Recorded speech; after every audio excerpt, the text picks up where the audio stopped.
From far and wide, Oilers fans, this is Dolynny TV. My fellow Oilers fans, the state of oil country is dire, and yesterday we discussed exactly why I feel that is, with Peter Chiarelli being an absolute clown show in the front office of the Edmonton Oilers. However, again today, we get back to game action with a couple of big things moving around today for the Oilers, and the clown show friggin' continues. This is, you know what, honestly, if you guys want to see one that would have made history for the Oilers, is Reid Wilkins had a tweet today out that mistakenly put Adam Larsson on the fourth line right wing.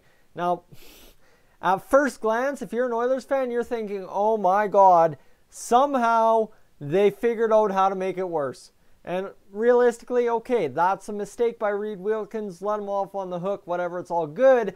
Thankfully, Larsson's not on the wing. But who is on the third line left wing after clearing waivers to play tonight against the Detroit Red Wings? Mr. Ryan Spooner. I think I'm with everybody else out there that says this can only end badly. Like, seriously, this is just getting to be such a friggin' disaster for the Oilers, guys. I don't know how to set this up any more clear.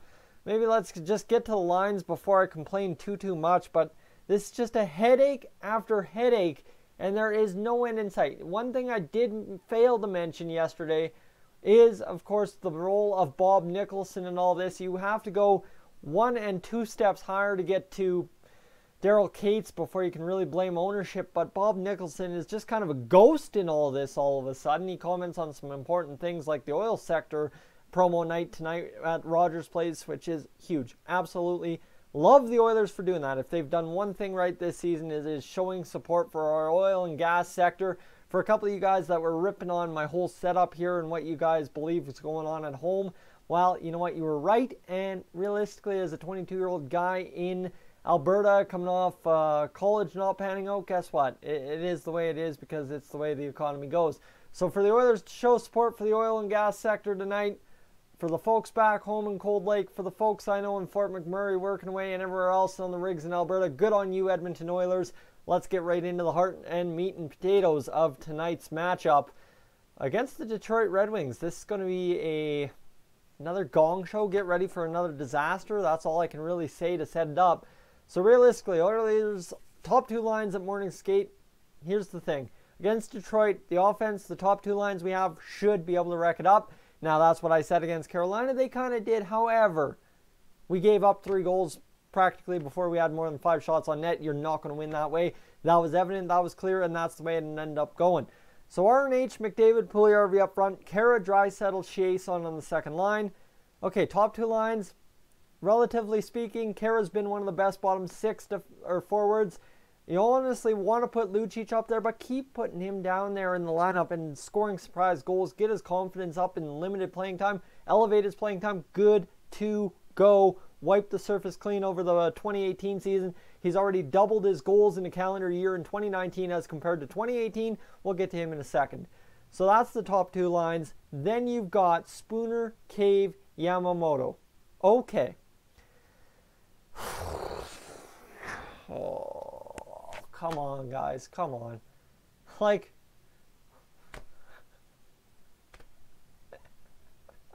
it's awful. It's literally awful at this point. What are we doing with this team? We're not doing anything. We're sitting here cheering for the best of the best guys that we can send out there to do their job every night. They get paid. That's the thing. We can rip on these guys because they get paid. Well, Spooner, I'm sorry. It's a friggin' joke at this point. Gets sent on relievers. Suddenly, there he is back in the lineup the next night. Only the best GM in the NHL would be able to pull something off like that in Peter Chiarelli. Lucic, Brodziak, this is where Reid Wilkins accidentally had Larsson. It is indeed Kassian, according to Reid Wilkins. So, Reid, hey, good on you to get that correction out there quickly. And the defensive pairs with Petrovic. Returning, it's Nurse Larsson, Russell Benning, Manning Petrovic. Thank goodness. Oh, wait, hold on. You know what? You look at the bottom tier, right? You look at the bottom pair, and you think, oh, it's all good and dandy. Oh, Benning scratched. Well, guess what? Jones being sent down.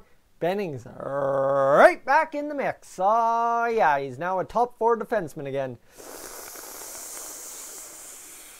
Come on now, guys. Let's figure this out. Obviously, a lot of you call that Manning's not a top 6 defender. Benning's not either. If Jones is getting sent down for his poor play, I have no clue what the Oilers see in Matt Benning at this point. It's just a hip shooting, hope for the best kind of deal with Matt Benning, and it still ain't working. So Manning Petrovic on the third pair.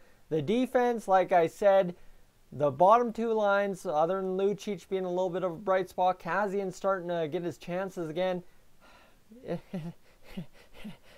going to be a crapshoot when we have the defense and the bottom pairs out there. You got to have McDavid's line and Draisaitl's line driving play. If Draisaitl ever needs a game where he can drive his own line, this is the game, or we're in for a world of hurt. Now, yes, thankfully we have Koskinen starting, but guys, we have seen lately goaltenders give up 3 goals on 10 shots, get yanked, and then the next guy gives up 3 or 4 goals. So realistically, no matter which way we go about this is a friggin' disaster for the Oilers going into the All-Star break.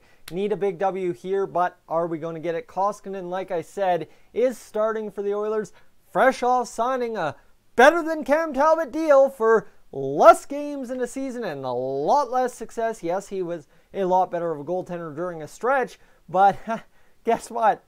Problem is, Cam Talbot led us to the playoffs. Mikko Koskinen didn't even get to the playoffs before getting an extension. Are you kidding me here? This is just some goddamn ugly GMing, man. Whatever this is called, I don't even have words for it. Other than what I used yesterday 7 or 8 times, it's a disgrace. It's an absolute disgrace. And I can't tell you how disgusting it is to sit here as an Oilers fan, expect different results, and get the same exact crap show it has been all season long, except for that 9-2-2 stretch under Hitch when magically the world had turned around and then Clefbaum got hurt. Just like it always happens every Oilers season, a key injury absolutely derails the season.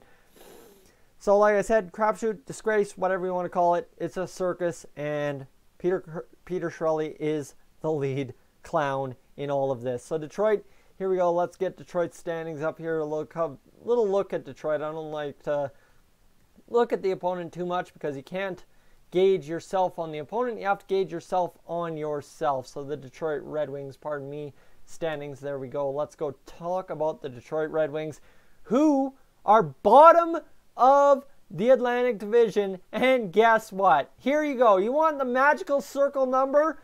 They are 6 points below us in the standings. And they're basement dwellers in the Atlantic.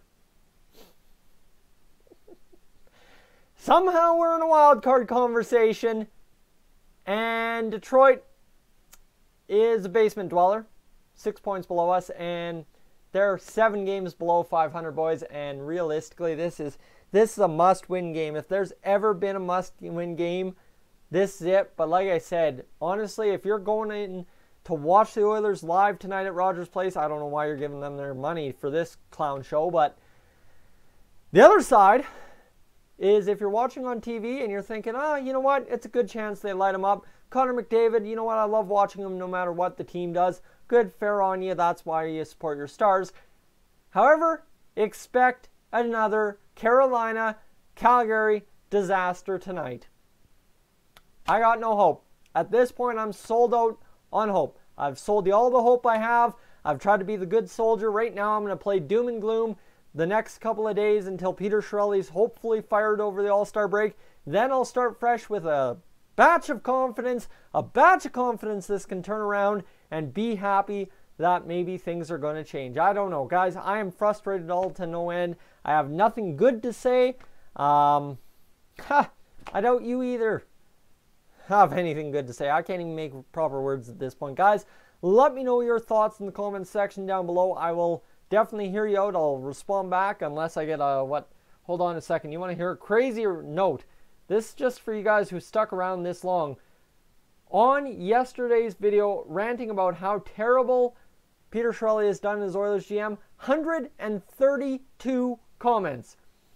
Now, you want to compare to the next two? The Battle of Alberta video had 52. and the Carolina game preview had 31. So if I missed your comment yesterday, that's on me, or if it came on today at some point, sorry. I've been at work all day. I'll try and get back to you, but 132 comments. That's overwhelming. And a lot of you guys really have a lot to say about Peter Chiarelli tonight. Hopefully we have a lot of positive things to say about the Oilers game. I'm Tyson, this is Dolynny TV, guys. I got nothing left to say. I will catch you in the next one.